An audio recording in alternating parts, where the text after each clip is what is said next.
Okay, let's get started. So today is just going to be a review day for the exam on Friday.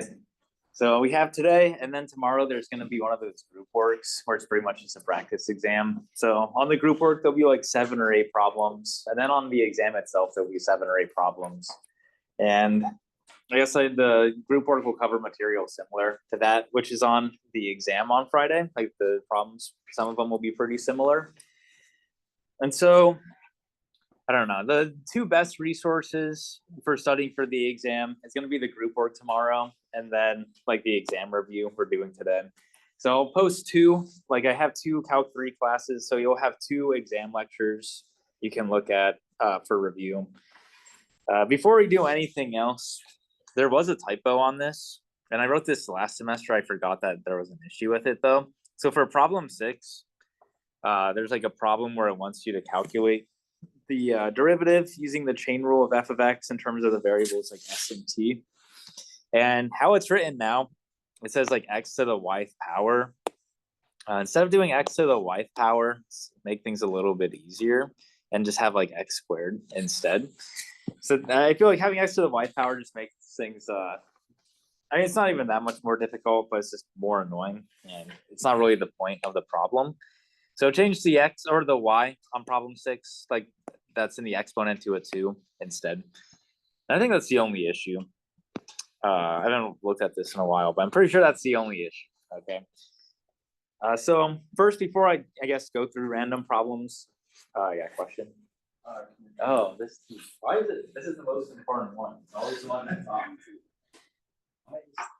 You can always just crane your neck, I guess. But yeah, so we'll go through some problems today. Before I just choose some random problems, you guys can ask me problems that you want me to go through. Is there any specific problems people want me to go through before I just choose some randos? Okay. What I want to make sure I cover by the end of the 2 classes are some of these integral problems. So I guess that's a good place to start. I think problems 14, 15, and 16 are probably the hardest problems.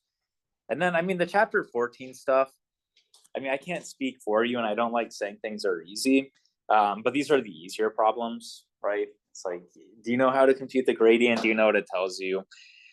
Stuff like that. Like the integration ones are the harder ones. So let's start off by just doing, maybe I'll do, I don't want to do them all at once for my own sake, but maybe, let's do something like this. Okay, so I'll do 14 and 16 to begin, and then the next class I'll do like this present mean problem.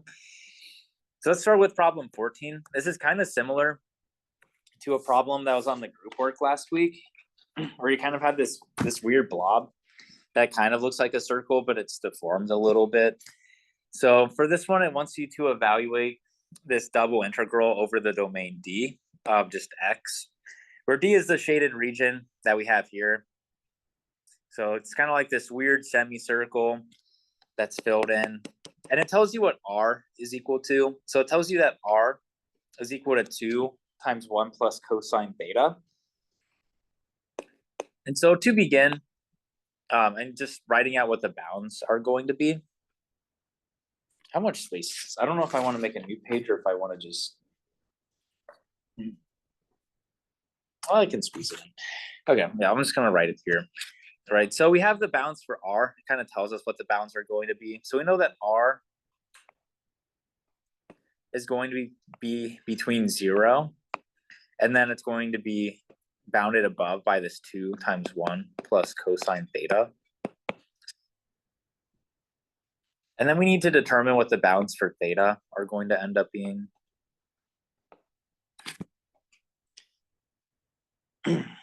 And so one way of determining what the bounds of theta are going to be is you can make use of the function that we have for R.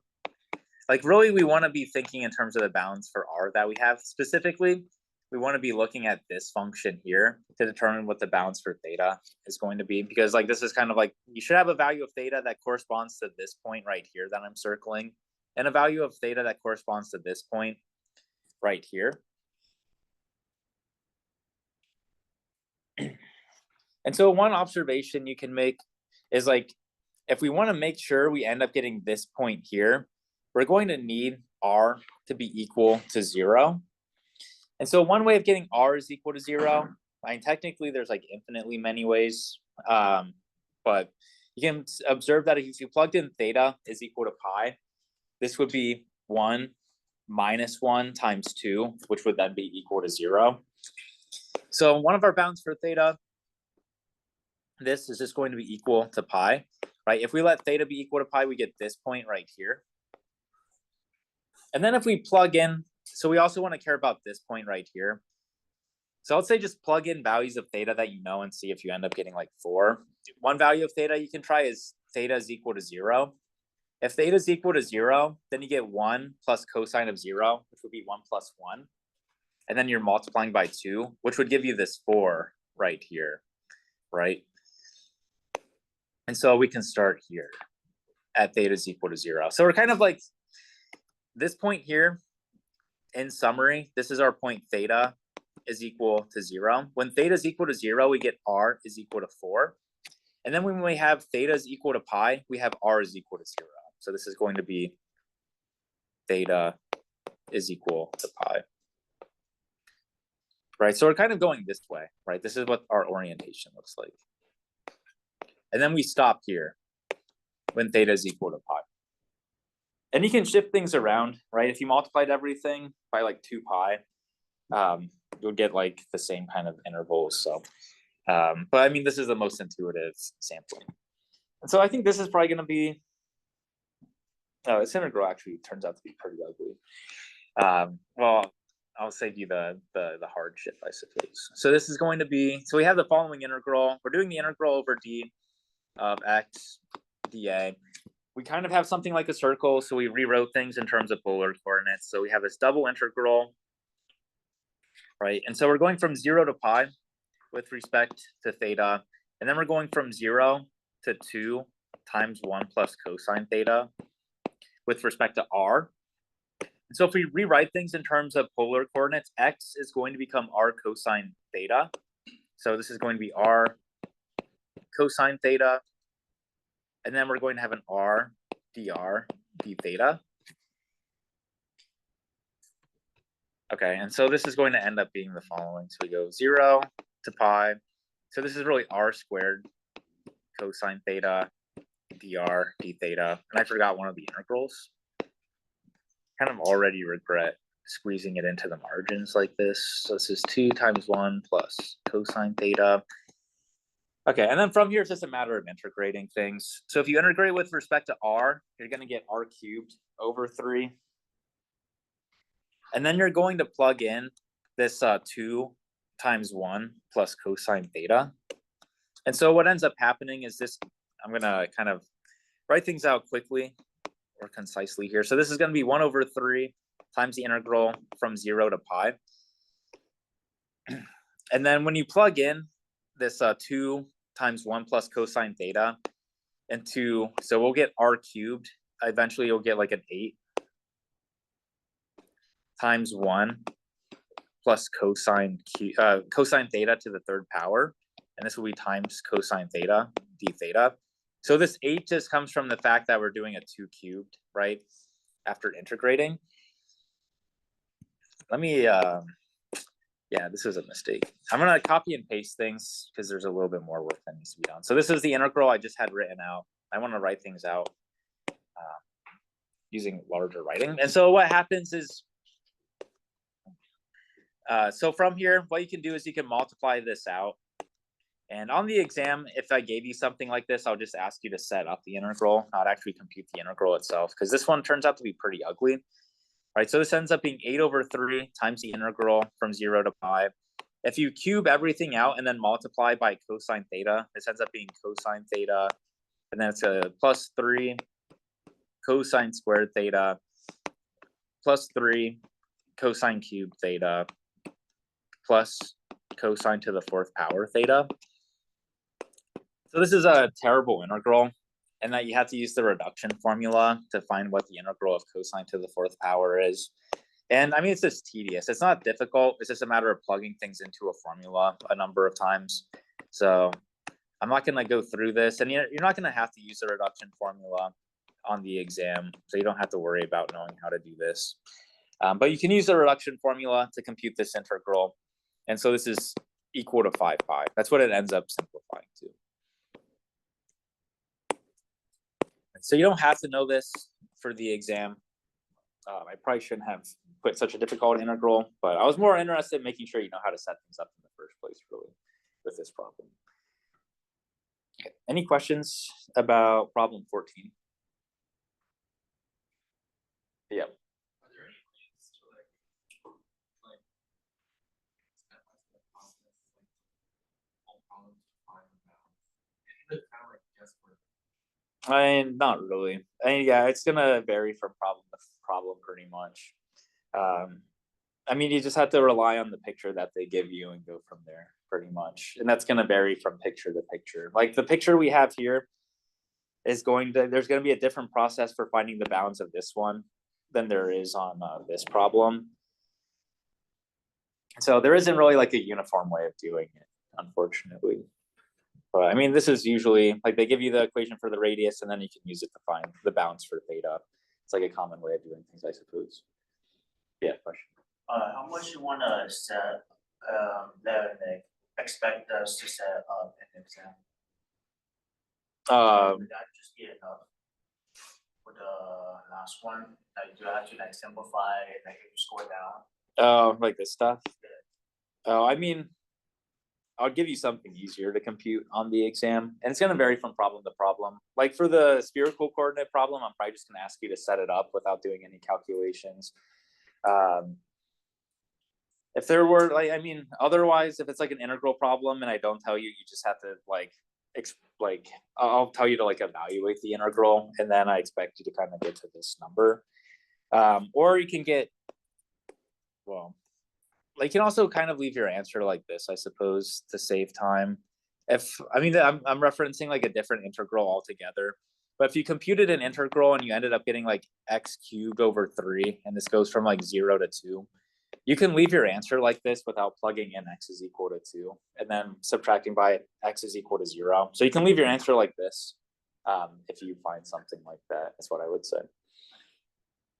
So anything else, I mean, from here, it's just a waste of time. You just plug in numbers into a calculator. Or I mean, this one gives us, see, it's 8 over 3. Any other questions? Okay, so I'll go through problem 16. It's another one of these, integral problems where you have to make a change of coordinates, which I think is probably the hardest stuff from these sections. Let me see what I want to do. I'm going to make a new page. Yeah, so for this example, it wants you to convert to spherical coordinates, and then it wants you to evaluate the integral. So on the exam, I'll probably just ask you to convert to spherical coordinates, and then I probably won't ask you to evaluate. So you probably just need to know how to do this.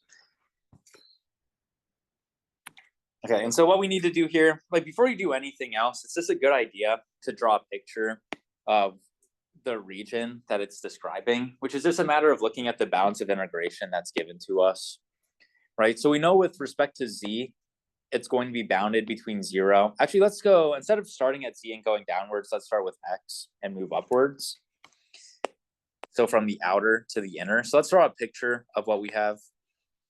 So we have 3 variables, so that means we're going to be in 3 space. This is x, y, and z. So we're told that x ranges from 2 to -2. So we need to include a -2 as well. So this is x is equal to 2, x is equal to -2. With respect to y, we're told that y ranges from the square root of 4 minus x squared to minus the square root of 4 minus x squared.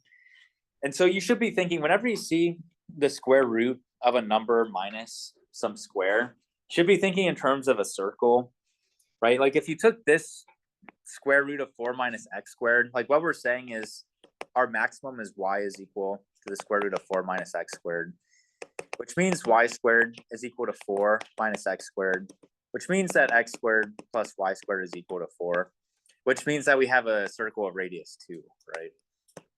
And this is a circle of radius 2, and so this is our description of y. This is the bound for y. And then additionally, we have minus the square root of 4 minus x squared, which is really just saying like it's a complete circle, right? So this is what we have on the xy plane. So this is 2 here, and then this is going to be minus 2. Right, and so this is what we have on the xy plane. We have this circle of radius 2. That's what this is describing right here. If we had that the lower bound for y was, if we had this was equal to 0 instead, that means we would be omitting what I'm shading in now. We'll just have a half circle. But because we have the minus the square root of 4 minus x squared, we have the entire circle included. So all that's left is describing what's going on with z, and it's pretty much the exact same logic we were just using. So we know the lower bound for z is given by 0, so we never go below the xy plane. And then we're told that the upper bound for z is given by the square root of 4 minus x squared minus y squared, right? So we have, I mean, what this is going to mean, I'm going to skip some details, that we have x squared plus y squared plus z squared is equal to 4. And so this is the equation of a sphere of radius 2, right? Like to get this, I just did the exact same thing we did here, except now we just have a minus y squared. So now you have like a plus y squared involved. And so what this describes then is going to be the upper half sphere of radius 2, right? So this is 2. And so this is what we're going to be integrating over. Should have made this a little bit taller, but whatever. I don't know, it looks bad.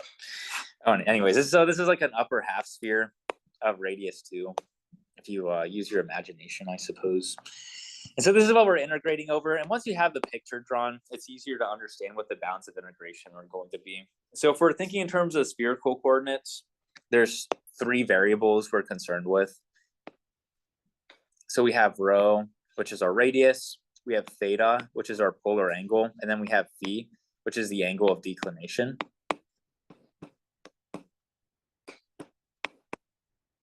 Right, and so we kind of have all of this information now, right? So theta, it's the polar angle, so it's the angle of rotation we have about the z-axis. And so we go about the z-axis in a complete circle. So that means the upper bound is given by 2 pi, and the lower bound will just be given by 0. With respect to rho, we're looking at a sphere of radius 2, or at least the half sphere of radius 2. So that means rho is going to go from 0 to 2. And then lastly, with respect to phi, so phi is the angle of declination. So we start at the z-axis, and then we rotate downwards until we hit the xy plane, which forms a right angle, right? And then we don't go any further down. So this means that phi is going to be between 0 and pi over 2. Right, so this is phi. Maybe if I zoom in, it won't look so terrible. So phi is pi over 2 because the lowest we go is the xy plane, which forms a right angle, i.e. an angle of given by pi over 2 with the z-axis. So these are the bounds of integration that we have for this integral. Before I continue, are there any questions about finding these bounds? Yeah. Could you re-explain how you got the 2 pi? Oh yeah, the 2 pi. What's going on with the 2 pi? And so with theta, we're only concerned with the xy plane. So we don't care about what's going on with z at all. So let me try and redraw this to make it so it's less ugly,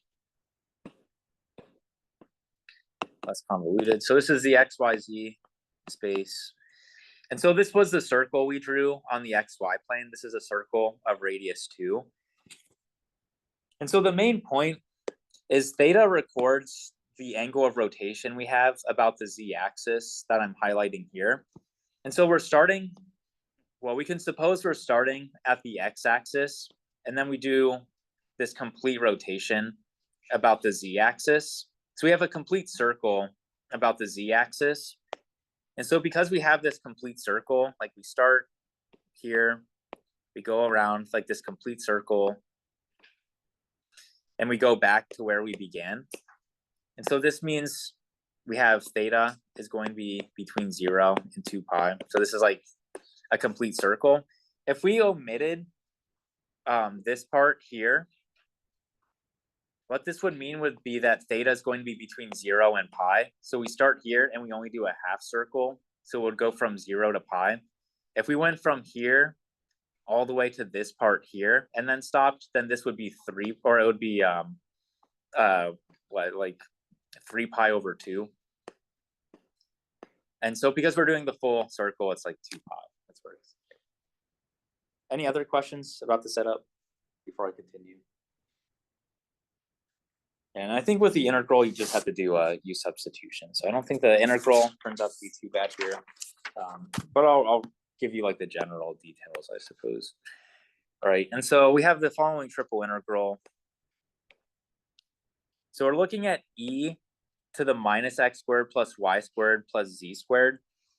And so with spherical coordinates, you need to remember like how to express things in terms of rho, or how to write rho in terms of x, y, and z. So you need to remember that rho squared, the radius is equal to x squared plus y squared plus z squared. And we have an x squared plus y squared plus z squared here, right?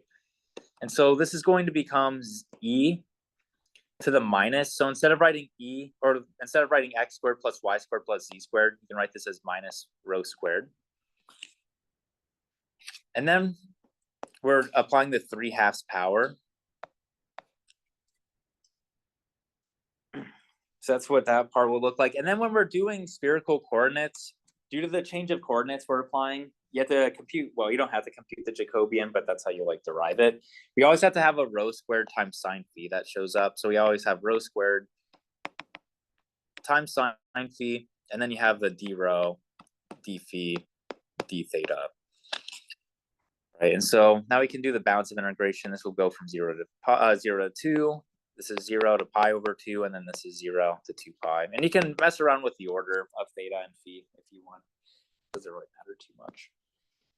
Okay, and so what ends up happening is we have a square, and then we're applying a factor of like a 1/2. So like the square here and the 2 will cancel out with one another. So this ends up becoming the following triple integral. So this goes from 0 to 2, 0 to pi over 2, and then 0 to 2 pi. Right, and so this ends up being equal to, and I'm going to bring the rho squared in front like this to make u substitution easier to see. So this is rho squared times e to the minus rho cubed, right? Again, like the square here cancels out with the 2 that we have here. So we're just left with the power of 3. And then this is going to be sine phi. And then you have d rho, d phi, d theta. And so from here, it's just a matter of doing u substitution. So the integral itself isn't too bad. You can let u be equal to, let's just say, you can do rho cubed or you can do minus rho cubed. You just have to keep track of the minus sign. So this will be minus 3 rho squared du. And so this integral will become the following. So this is going to be the integral from 0 to 2 pi, integral from 0 to pi over 2. And then in terms of u, right, we're going to have a minus 1 over 3. So you divide everything by minus 3. So this will give you minus 1 over 3. And then you'll have e to the u. And then you'll have your sine v. I'm kind of skipping a step here. Let's just say, sorry, I should do a better job of explaining things.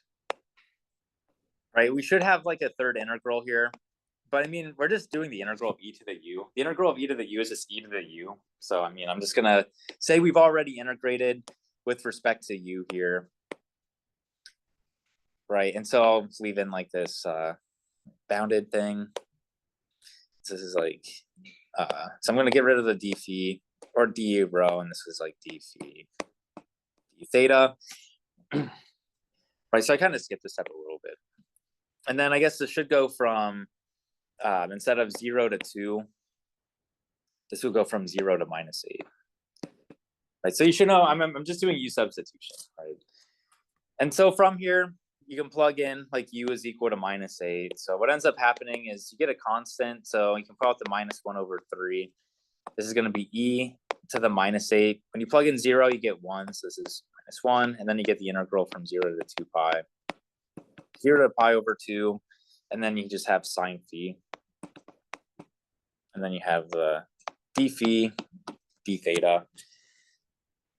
And I mean, from here, I mean, I'm just gonna, if you do these various integrals, I mean, this is stuff that you should be able to do on your own. So I'm gonna say this ends up being equal to 2 pi over 3, and then 1 minus e to the -8. So you can write it like this, or you can write it as 2 pi over 3 times, instead of having like an e to the -8 power, you can make common denominators and combine. So it's like e to the 8th minus 1 over e to the 8th power. All right, so I mean, I skipped a lot of steps with the integral, but it's just tedious at this point. Like, you know how to do the integral of sine phi, you know how to do the integral of 1. So this is what the answer should end up looking like. Yeah, any questions about problem 16? And when I post the solutions, there'll be more detail, but I don't know. I mean, you should be able to figure out like how to finish this thing off pretty much. Any questions? Yeah, question. So how do you determine rho squared equal x squared plus y squared? Oh, I mean, that just comes from the distance equation, right? So we know that the distance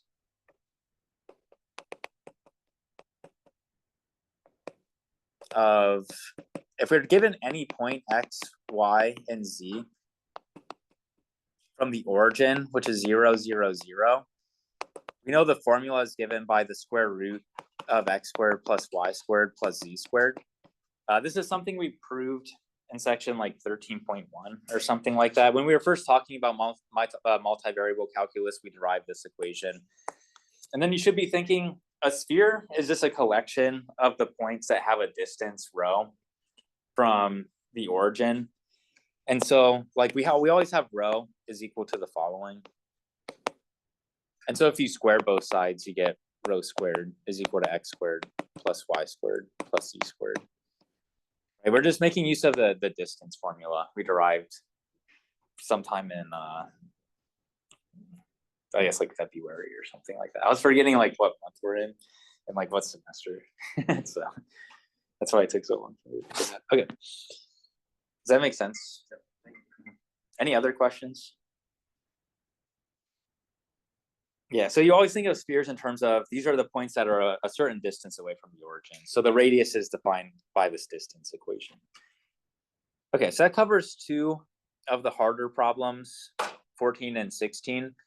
And then problem 15 I'll do in my other class. So there'll be a lecture recording of that, but I don't feel like doing 15 right now. So we'll do another problem instead. Before I just choose one, does anyone have a problem that they want me to go through?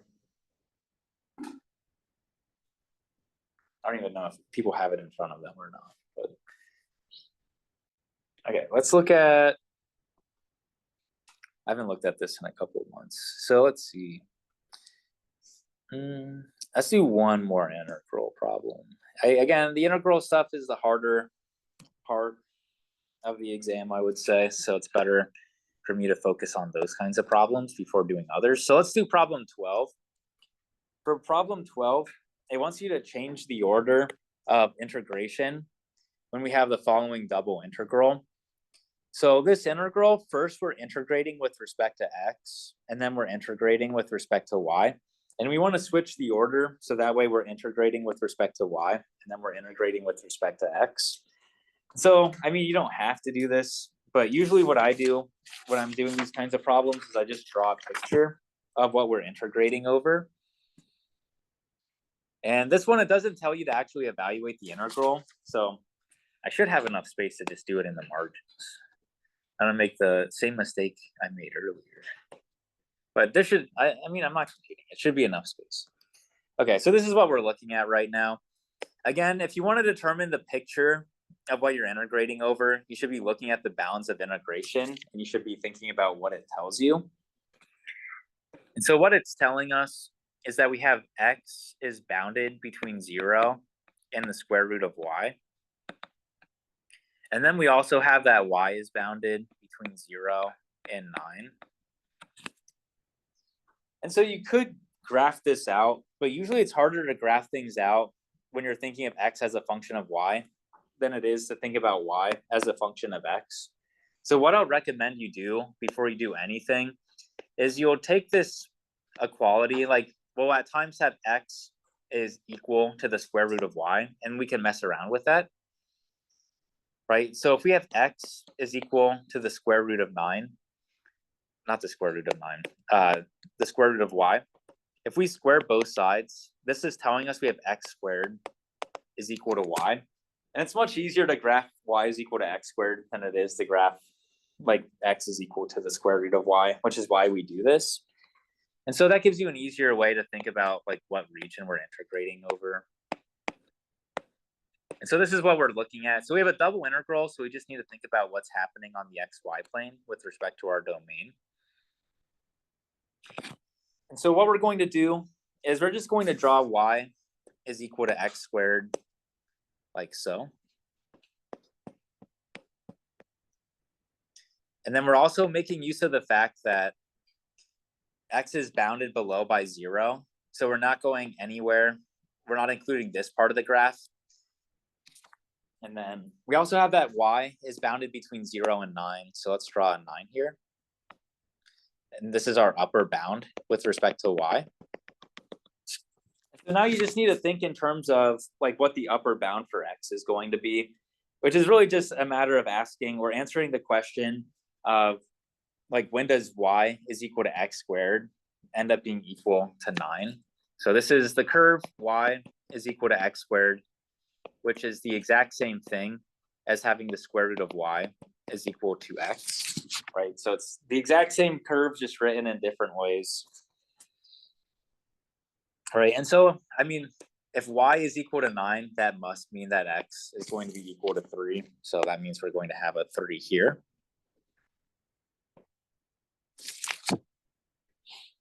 Right, and so if you look at this original description, so there's still one more part to this problem that we need to answer.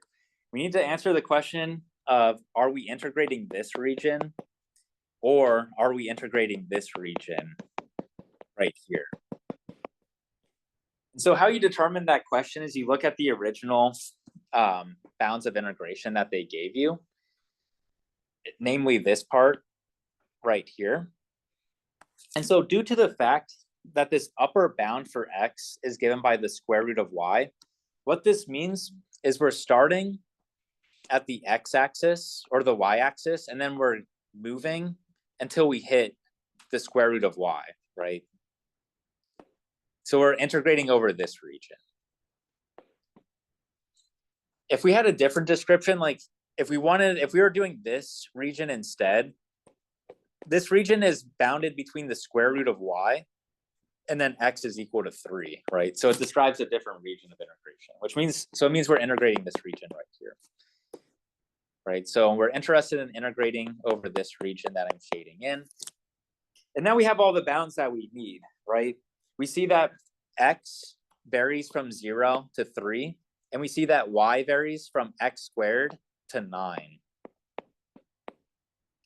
Right, so the new integral is going to have the following form. So you don't change anything inside of the integral, you only change the bounds of integration.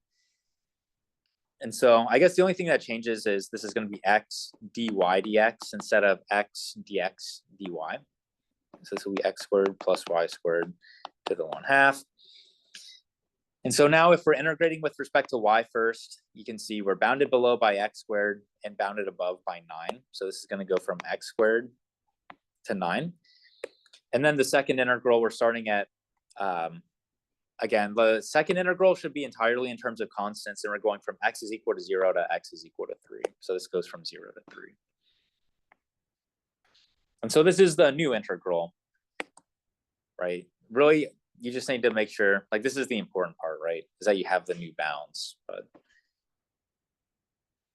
yeah, so that's how you think about these things. And again, there isn't like a uniform way of doing it, that such that if you follow these steps, like you always end up getting the right thing. You just have to draw the picture out and use your observation skills, I guess. Any questions about problem 12? Any part of problem 12? Okay. Yeah, so that's another integral problem. Before I choose another problem, is there one someone wants me to do? I'm probably just gonna choose one from chapter 14. Otherwise. Okay, yeah, so let's go through something from chapter 14. Let's do problem 1, because I mean, I don't even know if people remember what level curves are or not. So for problem 1, it asks you to describe the level curves of f of xy is equal to e to the 4x minus y. You draw level curves in order to understand how to draw the surface. So like we're given the equation of a surface in terms of x and y. If we wanted to graph what the surface was going to be looking like, what we do is we set the surface they give us equal to a constant. And then we want to manipulate the equation so that way we know how to graph what that equation is going to look like.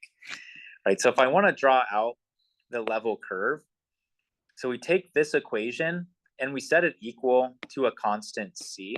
So we say c is equal to e to the 4x minus y. And so you want to manipulate this equation into something that we know how to graph. And if you look here, right, if you look at the exponent, we have a 4x minus y. And we know how to graph 4x minus y. Like it should be the equation of a line. We just have to manipulate it a little bit. And so that's kind of where we're going to be going. Is like we don't want this like pesky e to be in the way. So to get rid of the e, we can apply the natural log to both sides. So this would tell us that the natural log of c is equal to 4x minus y. And then we can solve for y, right? If we solve for y, we'll get the equation of a line because this is linear. So this is the same. You can subtract both sides by 4x. So this is like the natural log of c minus 4x is equal to minus y. And then you can multiply both sides by minus 1 to get that y is equal to 4x minus the natural log of c. And so this is something we know how to describe, right? This is just the equation of a line that has slope 4, and then the y-intercept is given by minus the natural log of c.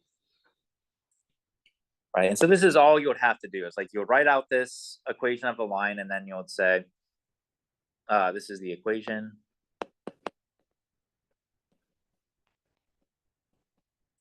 of line of slope 4,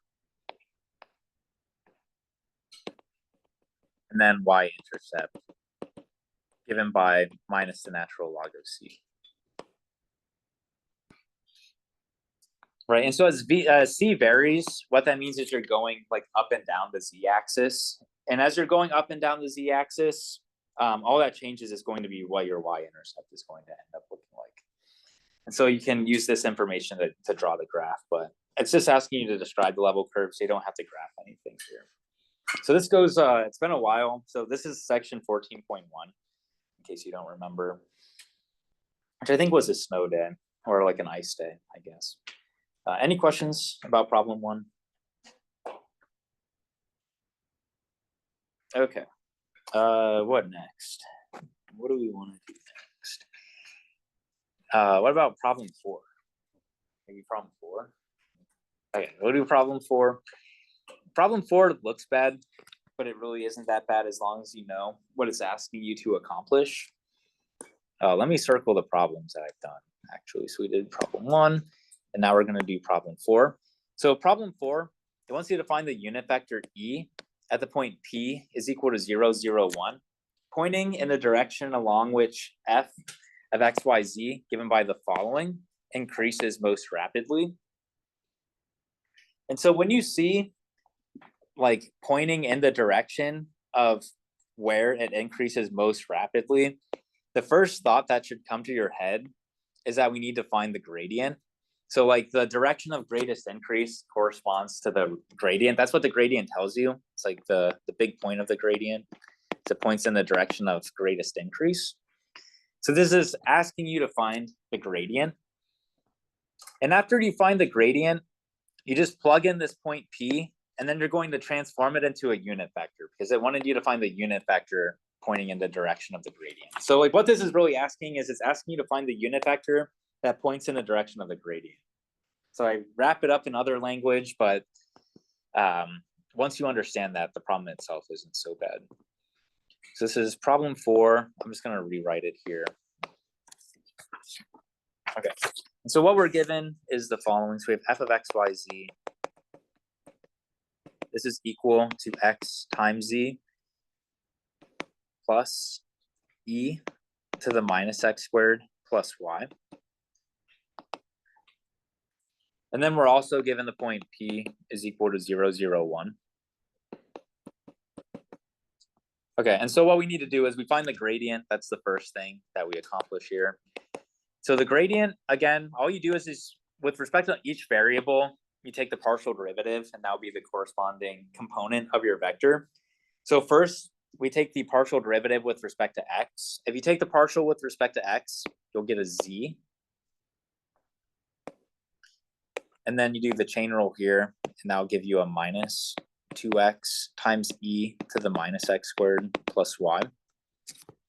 If you take the partial derivative with respect to y, this term will go to 0.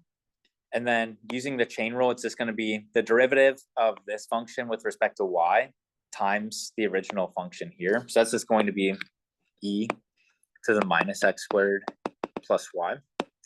And then with respect to z, the only time z shows, or only place z shows up is this x times z.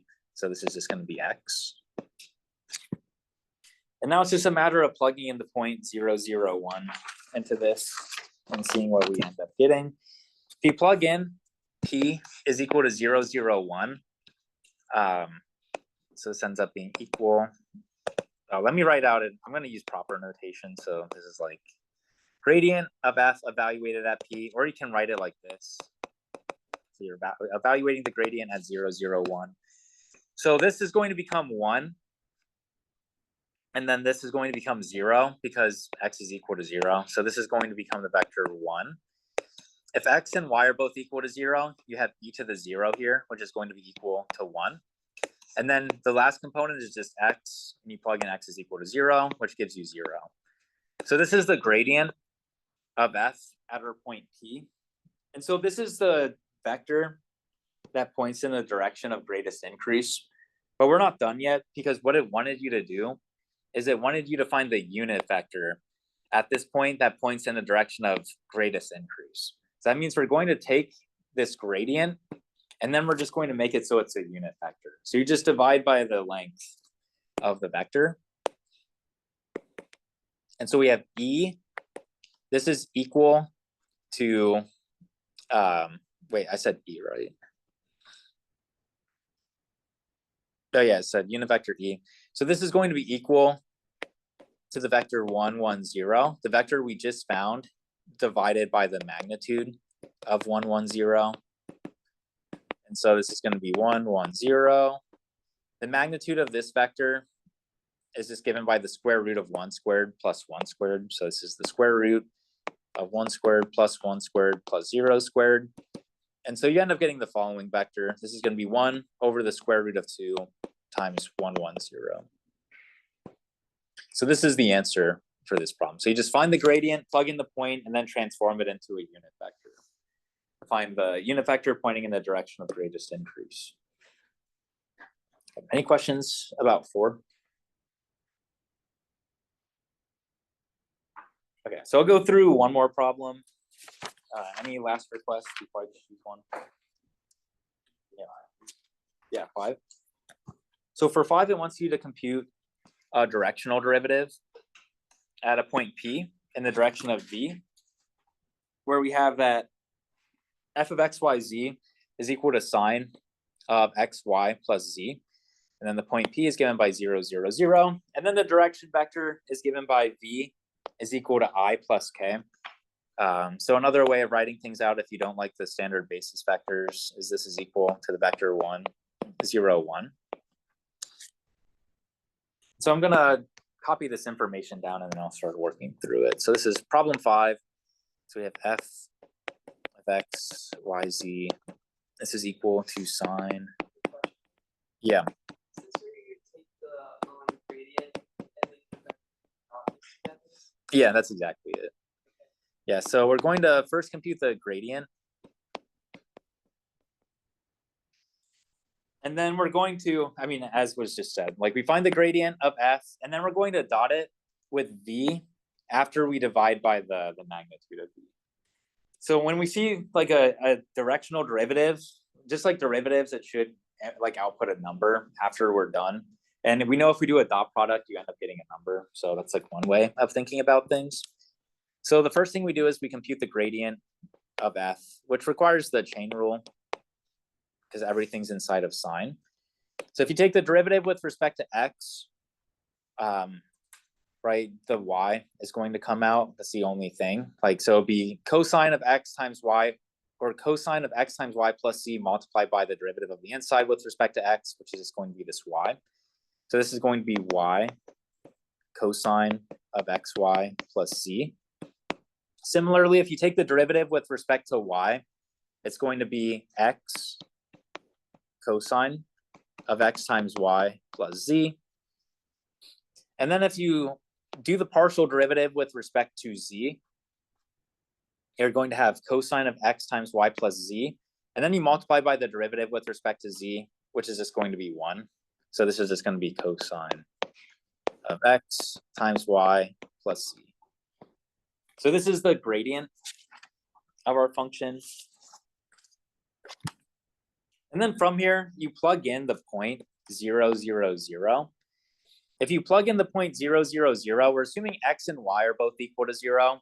So this term is going to be 0, and this term is going to be 0 as well. The only thing that's going to survive is the z component, because you'll just have cosine of 0. And so if you do the gradient of f evaluated at 0, 0, 0, this is going to be equal to the vector 0, 0, 1. So that's one part of finding the directional derivative. The other part is going to be finding, rewriting v as a unit vector, right? So we find, so also we have that e, the unit vector in the direction of v, this is given by v over the magnitude of v. So this is going to be equal to 1, 0, 1. And just like we saw before, the magnitude of this vector is just going to be the square root of 2. So this will be divided by the square root of 2. And so what this means is the directional derivative, just putting it into words, the directional derivative is given by definition. So you write it out like this, but by definition, it's just equal to the gradient of f at 0, 0, 0, dotted with the unit vector in the direction of v. So dotted with e to the v, or e subscript v. And we know what both of these are now, right? We know that this vector is just 0, 0, 1. So this is going to be the dot product between the vector 0, 0, 1, and the vector e sub v, which is this thing right here. This is going to be dotted with 1 over the square root of 2, and then you have 1, 0, 1. And so the only thing that survives is going to be this 1 times 1, and then you multiply by 1 over the square root of 2. So it ends up being equal to 1 over the square root of 2. Right, so that's the directional derivative. It's the dot product of the gradient with the unit vector and the direction of v, whatever direction vector of v they give you. Yeah, so there'll be a directional derivative problem on the exam. It's something you need to know how to do. Any questions about 5 before we end class? Okay, so I'll upload this video and then I'll record another video for my next class as well. And if you have any other questions, I'll be in my office at 2 o'clock. So from 2 to 3 today, I'll be in my office.